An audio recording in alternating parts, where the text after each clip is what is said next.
All right. Welcome to Association Chat. It's your online discussion for the association community where we warm ourselves by the virtual fire, welcoming thought leaders and trailblazers alike to join up in this online home for the association community.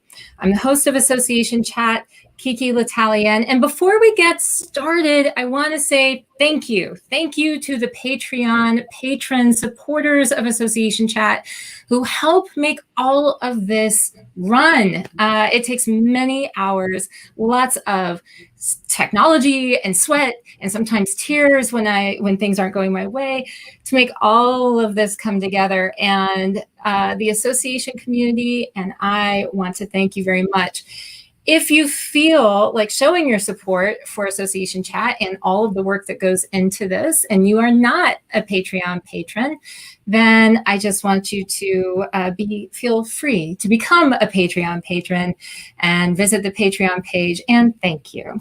So with that, I have to say today's session is going to be fantastic because I love this soul, this human so much. We're talking with David Allison about why demographic stereotypes must die. And instead of relying on guesswork, instead of relying on opinion, instead of relying on stereotypes about why certain groups of people behave the way that they do, this man that we're talking to today is suggesting that we look at the data. We actually find out a little bit more about why humans make the decisions that they do and what they value so that we can better communicate and make our decisions to serve them better. When we truly understand what we all value most, we can unleash enormous passion and power. I got that directly from David's site. So this is the fundamental disruption of our time. We can now predict and influence what people will do next. And that's why he's here with us today. That's why we're talking with David. Yes, welcome, David. Thank you for joining us. Thank you for having me. I've been so excited waiting for today. And I want to just echo something you just said. Your patrons, the Patreon patrons that you have going for you here, people who are participating in this and who are watching this, Kiki does so much for the association community, and the association community does so much for all of us that you need to be helping out here. Whatever you can afford to do. I don't even know how Patreon works, but if you can support Kiki and the work she's doing to support the associations, you got to be doing it. You got to be doing it. Thank you. And I'm putting the little link down at the bottom below. I saw a comment come in. It said, two of the smartest people in this space, and Facebook user, thank you very much for saying that, because I will be happy to send you a check in the mail for just exactly how much. I'm so thankful for you to say that. And then real data is cool. I agree. So let's start out by talking. Before we jump into this very important topic, I just want to sort of level set, because I've checked in with you a couple of times since the beginning of the year. But one thing I know for sure is that with all of us, 2020 did not end up going the way that any of us thought it would in January. So how has it impacted you? You mean personally, where this is a question for David? Oh, okay. Yes, this is a question for you.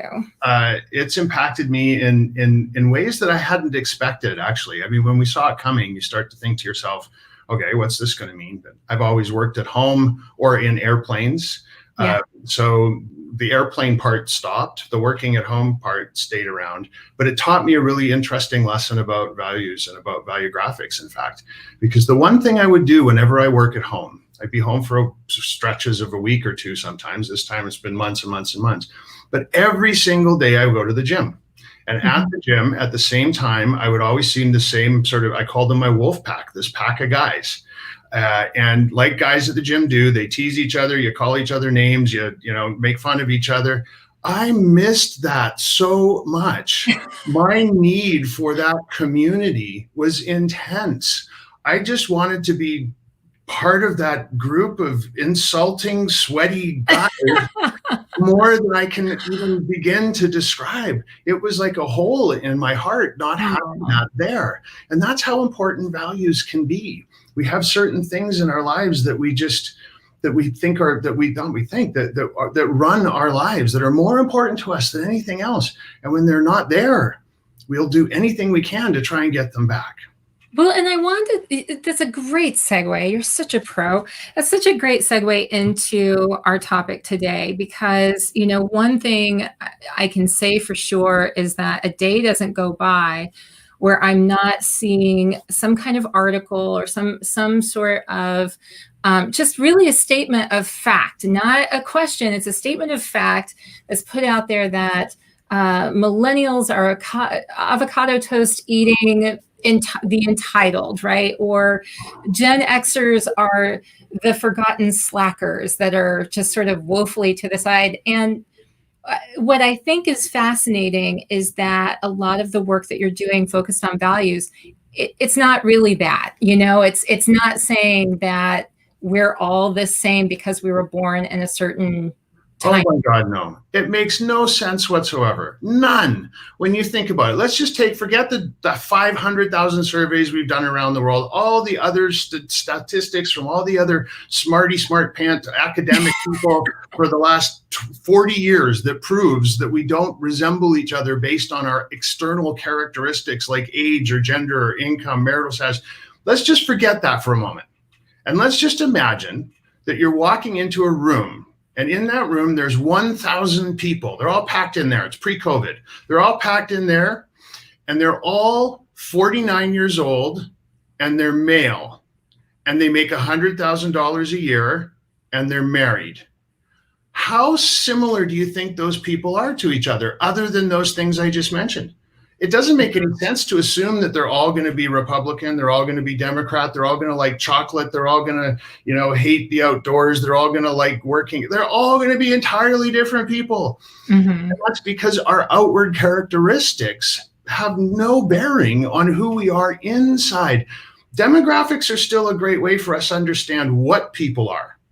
I can understand a group of people as a what. Those are women. Those are men. That's cool. But then to take the next leap and go, because those are women, they are going to be like this.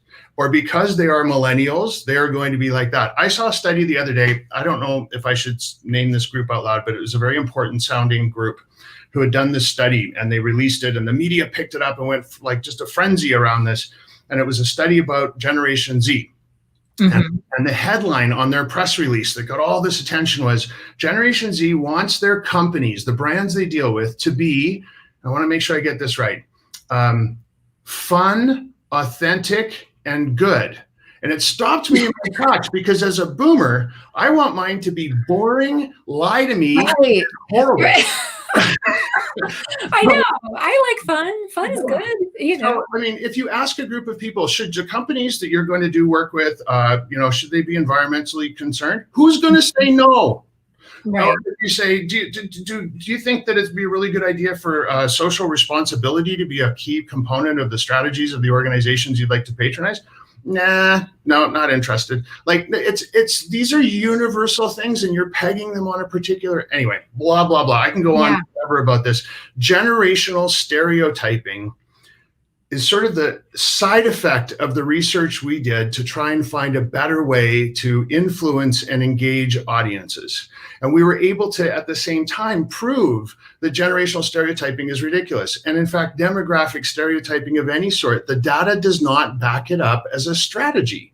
Do you want me, can I show you a few slides? Please. Okay. And I have to say, you know, when as you're pulling the slides up, you know, I just want to sort of explain why I think this is so important for us to talk about, because, you know, certainly this year, you know, associations are going through so much with trying to figure out, many of them represent industries that are just suffering. Many associations themselves are also trying to figure out how to shift their business models. So the discussions that are happening right now, both internally and externally for, you know, whether it's marketing messages or communications with members, super important. And what's one of the first rules is to understand the people you're talking to and segmenting your audience and all of that. So I think it's such an important time to talk with you, because understanding our people, understanding those segments has never been more important than right now, when you're having some of the most critical conversations you're probably going to have in your career. Well, I'm going to do something. I'm going to give everybody a little bit of a treat today. So I'm going to show you the 4 most powerful things that people who belong to associations care about. They're 4 most important values. Okay. And I'm going to tell you why these are the magic secret formula buttons you need to understand how to get people to do what you'd like them to do who belong to associations, to volunteer more, to renew that membership, to come to the event, to sign up for whatever it is you're trying to do. You need to connect the dots between what you'd like them to think about and what they're already caring about. And it has nothing to do with how old they are. It has nothing to do with whether they're male or female or a senior in their industry or a junior in their industry. It has everything to do with who they are as humans and what they value. So let me explain that and put it into some context. Don't worry about writing any of this stuff down. This is going to take really, I'm not talking to you, Kiki. You can write this down if you want. Okay. There's a link you can go to. It's valuegraphics.online/associations, and you can, we'll just send you all this and a whole bunch of other decks of charts and graphs that help explain this so that you can use it, because I want associations to be successful. And I should probably start by pushing the right button and getting things going in the right direction, and that would help associations be successful. So there we go. There's our I'm all the way at the back. Okay, everybody, close your eyes. We're going all the way to the front of the deck. Okay, I don't see it. Okay. You know, I just have to say, I'm gonna break in, David. You're already like winning here, because I think this is the first time on Association Chat that a guest has actually taken the chance to have the graphics and everything in addition with their presentation. So wow, hey. It just makes it way more fun. So yeah. Okay, a quick little story, and then I'm going to show you some graphics, some data that'll really help you as an association executive.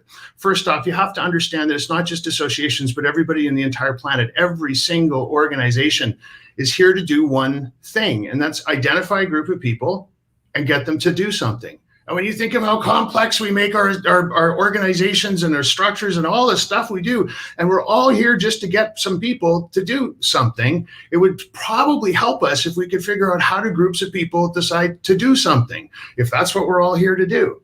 So if you dive into human behavior and you look at sociology and neurology and neuroscience and psychiatry and all of the different human behavior sciences, they disagree on pretty much everything except one central tenet. And it's so common sense, it's hilarious. It's been studied for decades. We all make all our decisions 24/7, 365, based on what we care about, what we value. If family is the most important thing in your life, then you're going to run towards anything that promises to be good for your family and run away from anything that's going to potentially harm your family. And even if you don't know you're doing it, you could just be standing in the grocery store looking at 2 cans of tomato soup and going, this one. And you're inside your brain, your the prefrontal cortex of your brain is processing data based on what you care about and what your values are. And that's how you make every single decision, is based on your values. Mm-hmm. Now, it turns out there's only 56 values. So if you could figure out which of those 56 values your target audience cares about, well, you could just get them to run towards your can of tomato soup like nobody's business. Mm-hmm. Whatever it is you want them to do, just connect those dots. So it's basically about being magnetic. The magnetic values for association members are what we need to be paying attention to. So we built this giant tool, 500,000 surveys around the world, 152 languages. Oh my gosh, it's more accurate than you need for a PhD from Harvard, plus or minus 3.5% accurate, blah, blah, blah, blah, blah. Smarty pants, big thing, never been done before. World's first database of what we all care about, because that's how we all make our decisions. And we're all here to get people to make the decisions we'd like them to do. So it seems like this would be a pretty good tool. So using that tool, and in that deck, if you go download it, we found what are the 4 most magnetic, most important values for people who belong to who are members of associations, and this is them. So the primary things are relationships and belonging. Now, those are 2 very different things. Relationships are not friendships, they're not family. Relationships are the people that you can just say hi to in the hallway. This is why so many people are having a hard time right now working from home, because you don't get to say hi to anybody in the hallway or at the photocopier. Do we still have photocopiers? In the lunchroom. You don't get that interaction. Those networks are not triggering the way they used to. And it's one of the reasons we're finding it so difficult and anxiety inducing to work at home. Belongingness. That's just feeling like you're part of something where you fit in. It's like going into a party and going, this is a good party, I like it, or I hate this party. I'm going to say hi to the one person and then I'm out because I don't belong here. So those two things, how can you convince association members at your association that they belong here and that their relationships are going to grow and thrive and blossom here? And then we move to personal growth. People who belong to associations want to be a better version of themselves. It's one of the main reasons why they decided to join the association in the first place. You promised them that they're going to get better, that they're going to become a better person. So as you try and convince them to do the next thing you want and volunteer and show up at the thing and sign up for the whatever, make sure you're hammering on how it's going to help them grow as a person. Financial security. Could you be offering some kind of program to help, defray back-end costs or put an insurance thing together for everybody in your, whatever you can do to tap into this financial security value they have. Remember, there's only 56 values, and these are 4 that drive all members of all associations. And finally, the best one for you guys, loyalty. Once you got them, it's hard to lose them. Once they decide that you are worthy of their loyalty, they will stick around for a very, very, very long time. So you want to remind them of how important you are. You want to make sure that that loyalty continues to build. We've got a comment here from Ron. And Ron, I was just thinking about you the other day. It's been too long. Ron says, in my opinion, the allure of demographic data is the result of a lack of commitment to data harvest, because demographics are collected by AMS membership apps. Too much time spent looking at simple data instead of finding insightful data. And I think, isn't that true? We, instead of looking out and asking the question of, what is it that we actually need to make the decisions we need to make, or to know what we need to know, we take what we're given and we say, oh, well, let me just throw it together. And we have age ranges. So let's just make assumptions based off of that, We have millennia worth of habit to break here. Yeah. Every time we send out a survey to our membership, what do we ask them? How old are you? Are you male or female? How much money do you make? What's your title? And then we go, great. We know all this stuff about our members. And then what are you supposed to do with that? Like, there's nothing you can there's no actionable outcome from knowing that people are men who are 24. There's nothing you can do with that. Look at these numbers. This is how we have 436 different metrics in our data set, 436 different things, values, wants, needs, expectations. Look how often millennials agree with each other, 15% of the time. How can you target a group of people who only agree on anything that it means to be human? It's not even half. It's not even half. And guess what? All these numbers, look how low they are. Men only agree 13%, women only agree 12%, et cetera, et cetera. You can all read the chart. It's in that downloadable thing I told you about. We all agree with each other just because we're human and walking around on the planet. We all agree with each other 8%. So you got to knock that off these numbers, because that's the table stakes. So really, these are the numbers you're looking at. Millennials agree with each other 7% of the time more than they agree with everybody else on the entire planet. Boomers, 6%. You even get into the negative numbers, people who disagree with each other because they belong to the same demographic cohort. I disagree with most everyone I graduated with. These are the worst potential ROI numbers in the world. If you spend a buck trying to put the one on the top there, you're going to spend $1 trying to convince Generation Z to do something. You got an 8% chance you're going to get it right. And that's if you're perfect, and you're not perfect. So maybe you've got 5%, 4%. But if we start grouping people based on what they care about, look at these numbers. This is how often people agree with each other. So if you're going to spend a buck talking to a group we call the adventurers, that's 89% ROI instead of 8% ROI that you get for talking to the Generation Z group or the millennials at 7%.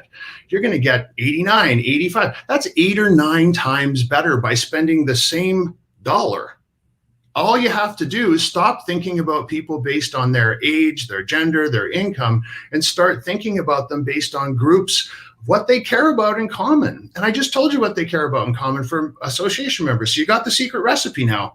Mm-hmm. And the rest of the detail around that is in that document that you can download at valuegraphs.online/association. So that's the end of my, I feel like I'm giving a keynote. And I didn't want No, it's so awesome. No, I love it. It was so perfect. And by the way, thank you actually for pulling that together so that you could share it with everyone, because it's so much, I think it's so powerful to be able to show the massive amount of difference that there is in how well you can target your messaging and really tailor your messaging to reach people and be more effective when you understand their values versus just, demographic data you're pulling from your AMS or wherever you're pulling your data. You go back to that room, that fictitious room of 1,000, what did we say, 49-year-old men who earn $100,000 a year and who are married. And you have to walk in there and you have to sell them a chocolate bar. Yeah. What are you going to say? You're going to go, I've a chocolate bar and I don't know, guys, 49. This one's now if I just told you one thing about them, one value, I said they all really care about status. That's one of our 56 values. Right. Suddenly you can walk in that room and go, this is the platinum chocolate bar that everybody wants. Yeah. Only a few get.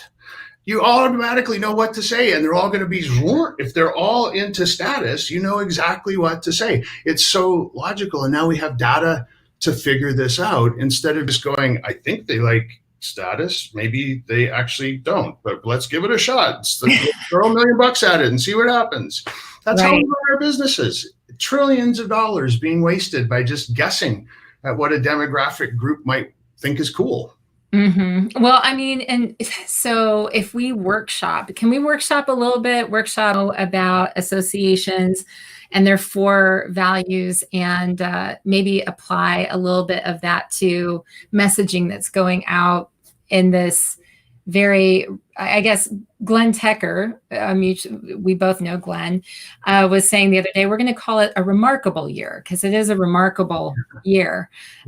During this remarkable year, so associations, they know that loyalty is one of those top values. So in their communication, you brought it up before, they should be invoking that sense of loyalty and reminding people of that value. What are some other ways that they might be able to use some of these values? Connect those dots. Well, let's talk about loyalty specifically, because sometimes it's easy for, I've got a little itch. Sometimes it's easy for people to think about that and go, okay, great, loyalty. But just want to dive into the tactics that might come out of that. Now, this will be different for every single association based on the kind of relationship you have with your members and what you've said to them before and what you plan on saying to them next and all that kind of stuff. But let's just say we're talking about an average association, and you've decided that you need to really strengthen that sense of loyalty, which would be a smart thing, because 500,000 surveys have indicated that loyalty is one of the ways that your members decide to do everything to trigger loyalty. So everybody's stuck at home. Everybody's worried about their jobs. Financial security and personal growth are another big thing for this group. So you actually, if you take all 3 of those, what are you doing to talk to your members that's not about you as an association? What are you doing to just help them on a personal level? Could you send out an email a week with some kind of link that you found online to a resource that has to do with mental and physical stability and health? Nothing to do with your association, but just showing that you're being loyal to them. You know what they're going through right now. Is there a way that you could put on a 1-hour webinar for kids under 12 who are at home with mom and dad? Your association members would be like, wow, my association's done something for keep my kids happy for an hour. That's pretty cool. What else could you do to show them? I mean, you should be thinking about extending your member deadlines for renewal, because people are a little touchy about finances right now, given what's going on. Many people are anyway. I think there's all kinds of ways to demonstrate loyalty, and then you're going to get that back. Yeah, a Facebook user, and I don't know, this seems like a very well thought out comment. So fascinating to see. The other interesting thing to do with this database would be to overlay the member data with the value data about an association's members, so the profession, industry, or field. So how cool would it be to use these 4 member values plus the common values that, say, chemical engineers tend to have?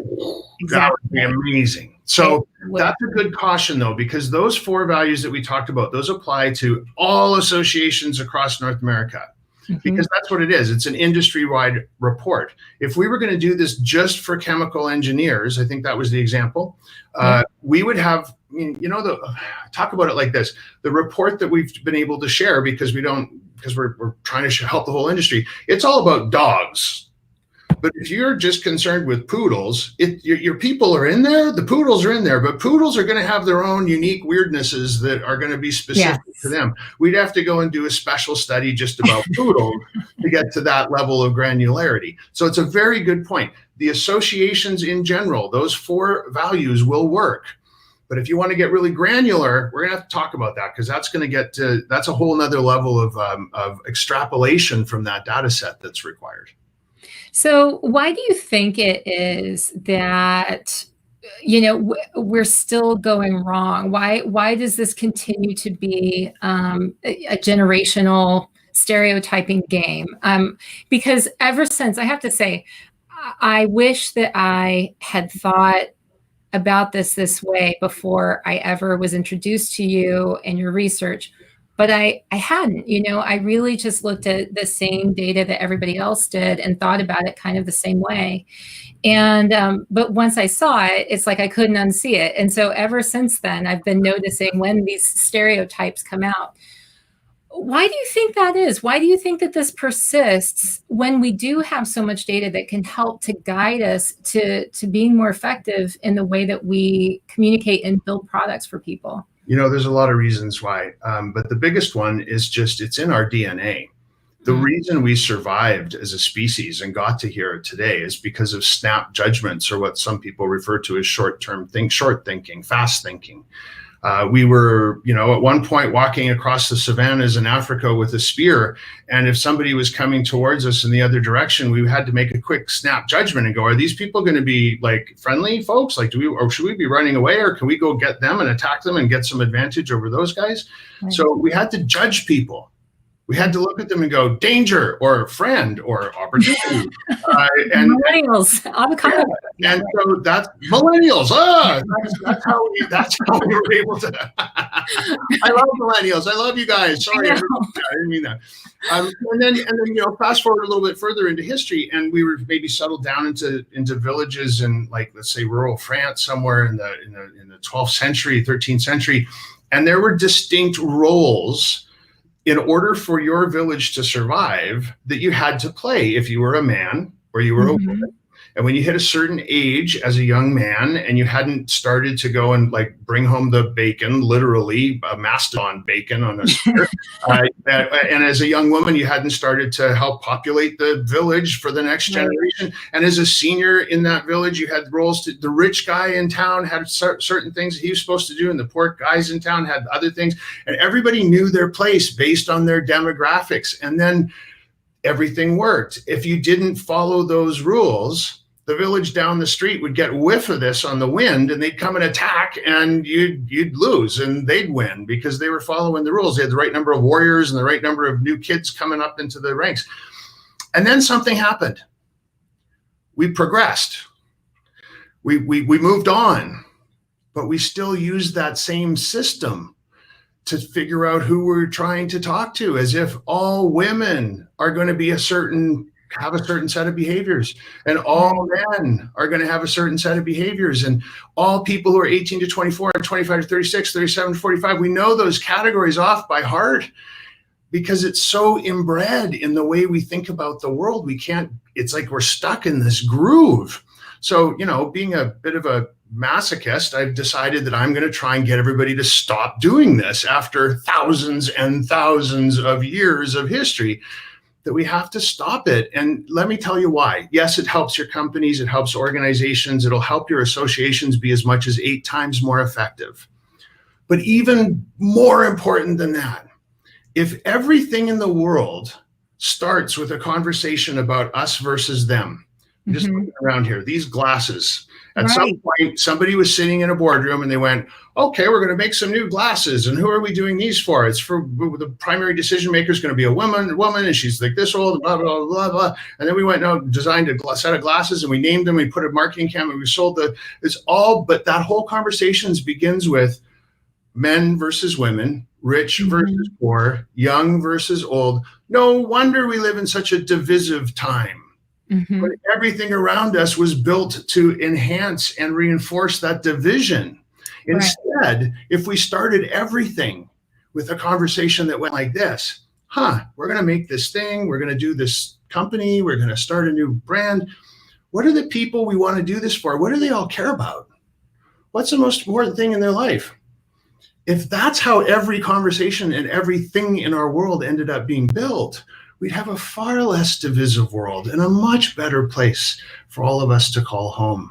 And I really hope that by the time it's my turn to shuffle off the dance floor, that I've at least started to chip away at that iceberg a little bit to mix all kinds of metaphors in the same sentence. I mean, yeah, no, I appreciate the dance you're dancing, and I love the metaphor too. Icebergs, dancers, we can cram yeah, dogs and cats, Oh, there's a comment from Ron about thinking fast and slow, and absolutely, that's been a huge influence on the way that this stuff has started to roll out for us.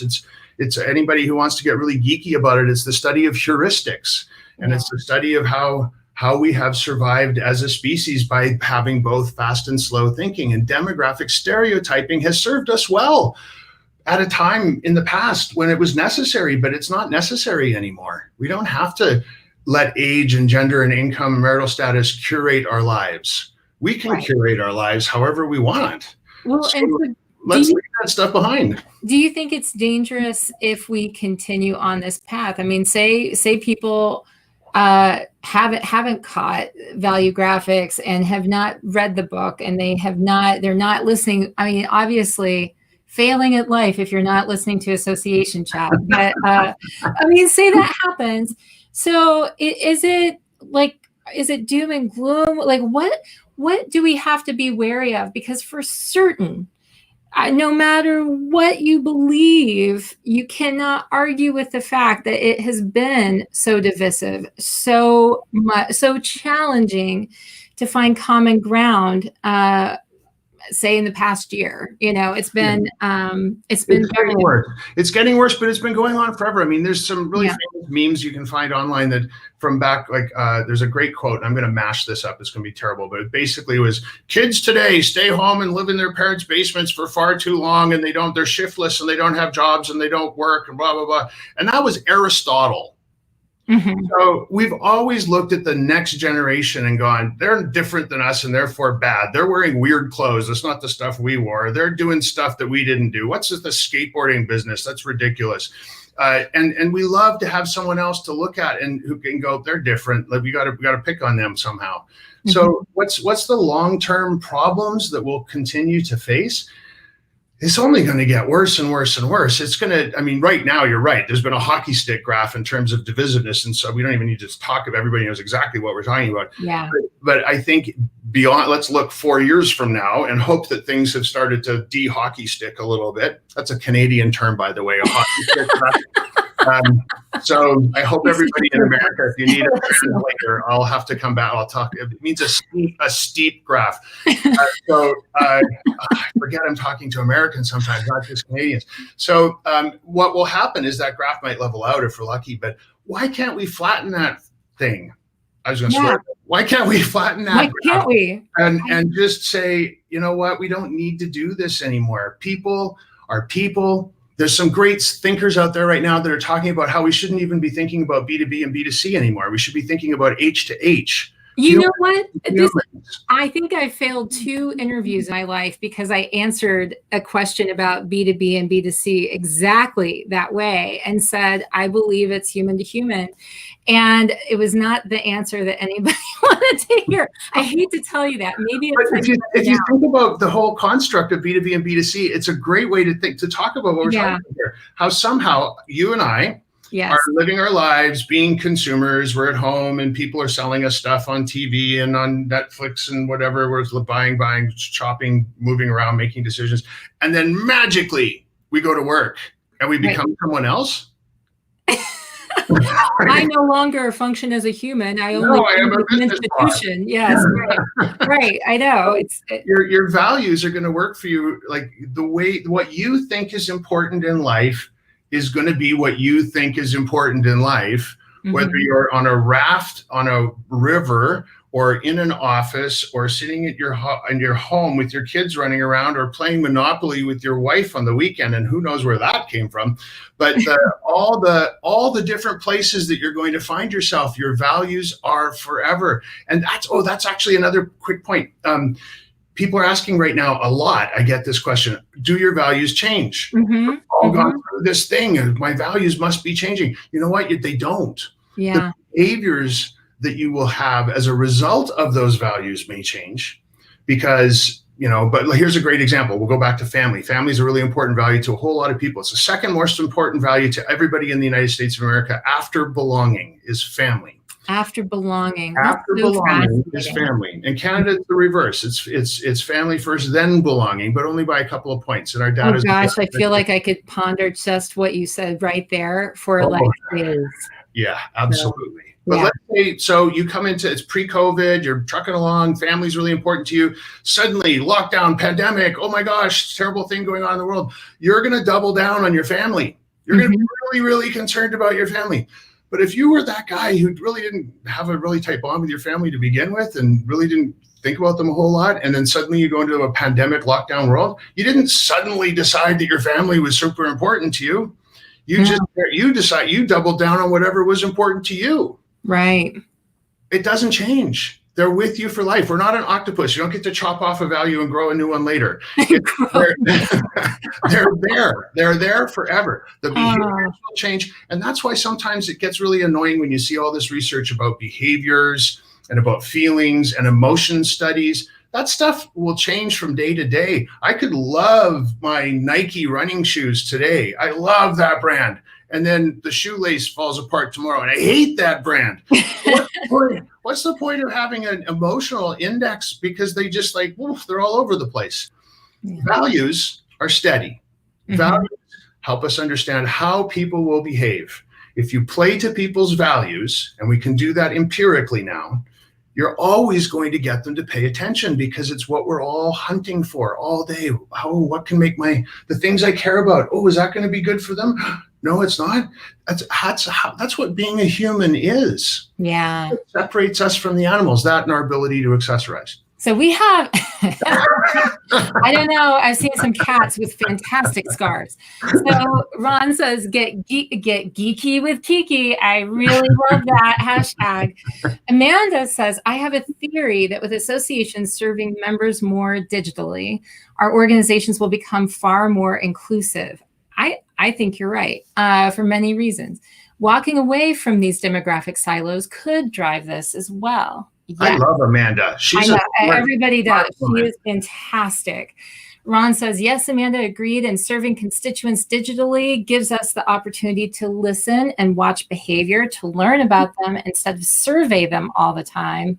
Let's talk about that for just a second. Okay. So one of the questions we always get, yes, you know what? I make my money. I'm blatant pitch here. My company makes money when people hire me to do a custom study around their particular brand, company, service, association. But that's not for everyone, and it's not inexpensive. But if you want to talk, you know how to find me. You can do this for free. All you have to do is ask the right questions. We all spend a whole lot of time asking our members, our constituents, our prospective members. We ask them a lot of questions in surveys, and we're always polling them. But we only ask about two things: their demographics, which are meaningless, and then we ask them what they think about us. What do you think about my association? Yeah. Do you like my association? How much do you like it? On a scale of 1 to 10, do you like it better than any of the others? We're very, very focused on. Or would you recommend? Would you? I mean, we could go for the next thing you need to do is say, what do you care about? What's on your mind? What do you think about in the morning when you wake up, and what do you think about before you go to bed at night? And what are the things you talk to in the dark around the kitchen table with your wife once the kids are asleep. You're not going to phrase it like that. But if you're every interaction, survey-based and one-on-one human-based, a customer service opportunity, every time you have an opportunity to interact with any member of your constituency, your stakeholder groups, if you ask those kinds of questions and forget about you, forget about their demographics, you'll start seeing patterns. You'll see signals in the noise. You'll go, wow, everybody we're talking to, they're really focused on how their networking or their relationships are failing right now, or they're feeling invisible, or you'll see stuff. And that's their values. That's people saying, you know what I'm missing? That's like my story that I started with. I'm missing like my big, insulting dudes at the gym. If enough people said that, you'd go, wow, okay, friendships, community, that's what's important to these folks that we're hearing this from anecdotally. Now, it's not super accurate. It's not going to be the plus or minus 3.5% that our giant database can do, but at least you're doing the right things. I like to say you're playing the piano, but you're playing it with your fists. So but at least you're on the piano and not on that broken demographic guitar over in the corner. Okay, we've got, if you could pick one question like that, what would it be? And this is from Kim Grimm, who's also an association chat moderator and a good friend of mine. Kim, I love you. I'm so glad you asked this question. Okay, one question like that. So here's the thing, a little research trick. If you ask people very specific questions about their values, they will lie. Yes. You always have to ask a secondary line. It's called a secondary line of questioning. So I would ask something like, what do you think most people are concerned about most right now? So it's not, I don't have to answer about me. It's not about me. It's about here's what I think about everybody else. Yes. So find a way to get those questions put together. It depends what you're doing, like whether it's a survey or one-on-one or whatever. I mean, even just sending out a questionnaire to everybody who you can, or the next time you're doing one, and saying, we recognize that you're a leader in your industry, and that you're you belong to our association because you're concerned about how we're progressing, and these are difficult times. We'd like your opinion on what's the most important issues that people are dealing with personally right now. And that's giving people permission to tell you the truth, because it's not about me. It's about my opinion as an expert on what other people are dealing with right now. That would be a great way to start. Yeah, Ron is talking a little bit about surveys over here. I'm not against surveys, he says. I'm against spending $10 of $10 on surveys. I'd like to spend $2 on surveys and $8 watching and listening. Netflix and Amazon Prime don't ask, they watch and listen. Yeah, absolutely. I agree.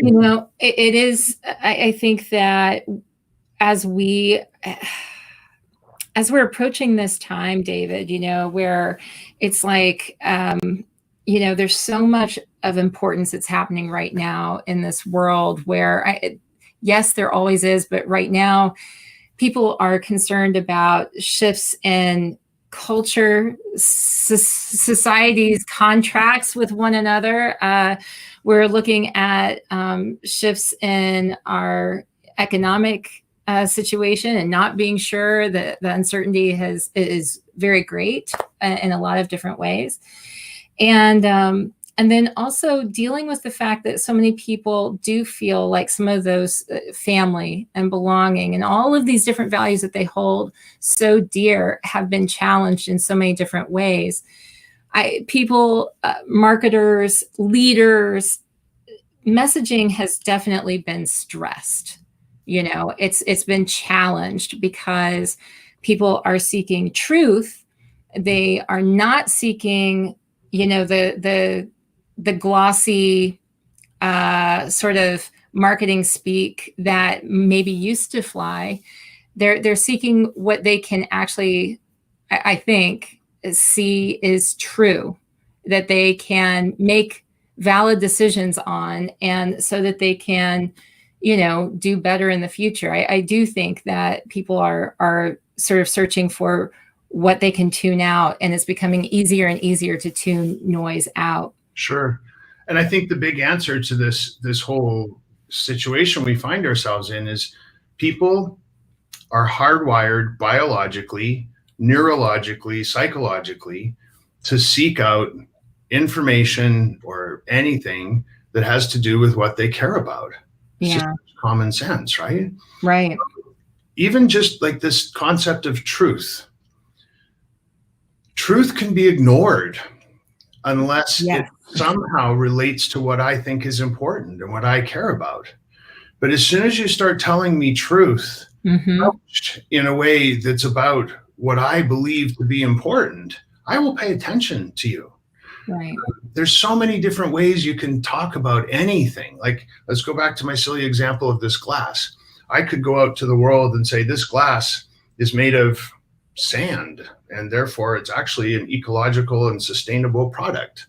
I could go out to the world and say, this glass is the perfect size to hold 1/2 of a can of pop, and that's a very handy thing to have in the kitchen. There's so many things you can say. And you know what? We end up deciding what to say about the truth of that glass or the truth of our situations or our organizations. We decide to say something based on what we think is important and what our guesstimates are and what our intuition and experience tells us. There's a million stories in the naked city. You know that old line. So there's a million stories about anything, and finding out which are the ones that will resonate deeply and make people go, wow, you know what? They're talking to me. That's just about knowing what people are listening for and then speaking into that listening. So if you know, with all of the association executives who are listening to this right now and that who are hopefully going to be listening to this soon in the podcast and in the replays, if you had to really, you know, connect with them and say, okay, hear me now, hear this one thing, what would it be? Wow. I know I didn't give you any heads up. I was going to add. That's a big one. It's not a softball question. No. No. It would have to be that demographics are not your friend. Yeah. Demographic stereotypes, demographic profiling, and any expenditure of money, time, resources, anything based on what you think you know about a demographic category. We have the data now to prove that it's an inefficient and ineffective and harmful and divisive waste of time. So I guess my big message would be abandon demographics, all ye who enter here,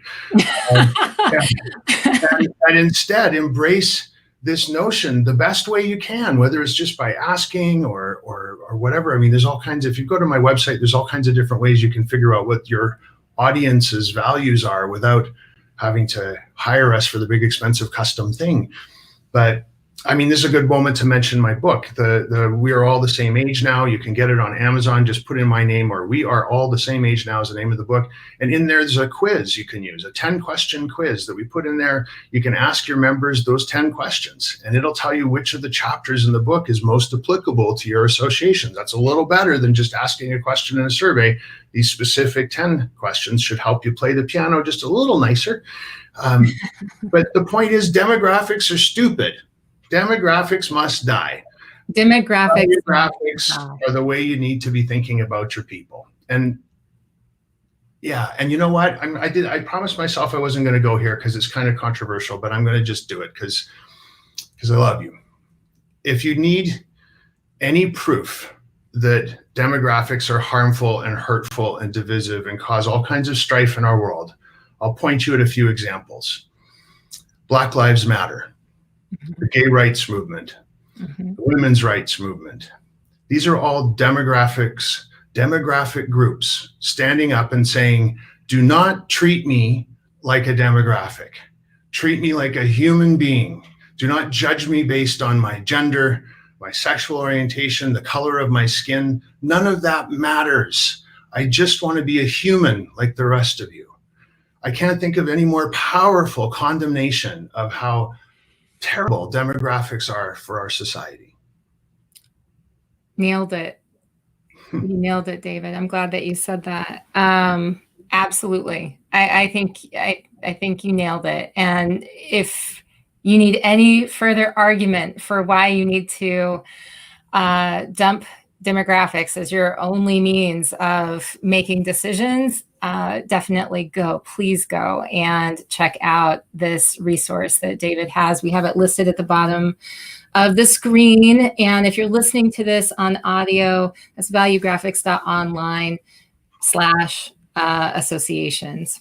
So, and I'll put that in the notes. I'll put that in the show notes as well. Cool. Now, okay, toward the end of every interview that I've been doing lately, I've been asking a question, the question of the week that I pose to the association chat private community on Facebook.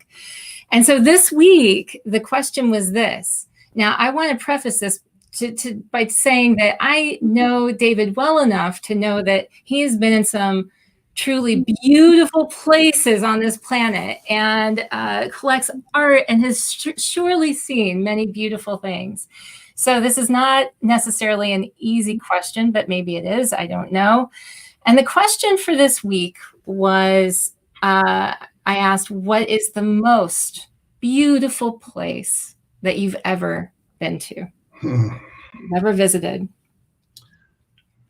Okay. In case this is the last thing I get to say, I'm going to start by saying this, which is unrelated, and that's follow me on LinkedIn. Yeah. That's right. Okay. Most beautiful place I've ever been. It's a combination of things, right? I'm a very visual person, so that has to be there. But also to make a place stand out, it needs to have all the other senses in play as well. It needs to be the right emotional place, the right sounds, everything has to be in order. So my most beautiful memory of the most beautiful place I've ever been is a very small little square, ancient square in Paris. It's called the Place de Vosges. And here's the story that makes it beautiful for me. I'm a very early riser. Anybody who knows me knows I get up out of bed. I'm up at 3:30, 4 o'clock in the morning. So wandering around the streets of Paris at 5 in the morning, they think you're drunk or insane or something. But by about 5:30 in the morning, I can sit in Place de Vosges and look at the fountain. I have the whole place to myself because Parisians are very sensibly still asleep. But the people who work in the cafes are just showing up. And there's a couple of cafes right on the edge of the square. And if you go and you speak very, very nicely to the fellows who are just opening up the cafe and getting ready for their breakfast rush and explain that you're just sitting on the bench over there, they'll give you an espresso in a little, not in a takeaway cup, but in an actual cup. And then you promise you have to bring this back and say, yes, I promise to bring it back. With my broken French, it's about as much as I can muster. So I have these moments where I've sat there and listened to the birds and felt like Paris is all mine and had a little bit of espresso. And I can hear nothing but silence and the ancient city all around me, and sit on that bench and enjoy 15, 20 minutes, 30 minutes. And then, you know, who interrupts it is the first American jogger. Of course. You hear them crunching on the pea gravel. But for at least 30 minutes, it's mine. It's all mine. And right. Oh my gosh. Oh, that is such a beautiful response. I'm valuing every single response to this question that I'm getting, because I realize that I might be making my own travel plans for when things become easier to travel based off of the responses that I'm getting. Yes. Soon. Yeah. Yes. So thank you so much, my friend, for being a part of this, for joining me on Association Chat, and for talking about this very important topic, why demographics must die and why we need to look at value graphics instead. I encourage everyone, please, to go and download this valuable resource on valuegraphics.online. Go and follow David on LinkedIn. Connect with him, talk with him. He is very generous. David, you're very generous with your time and with your, such a great resource. He's happy to talk with people. And I hate to offer up your time for you, but I would say he gives great advice. Bring it on. Gives great advice. And so thank you all for joining me today. I hope you found something of value in today's discussion. And until next time, everyone, keep asking questions to learn every day. As Joseph Campbell once said, the cave you fear to enter holds the treasure you seek. Have a great rest of the week, everyone. Bye.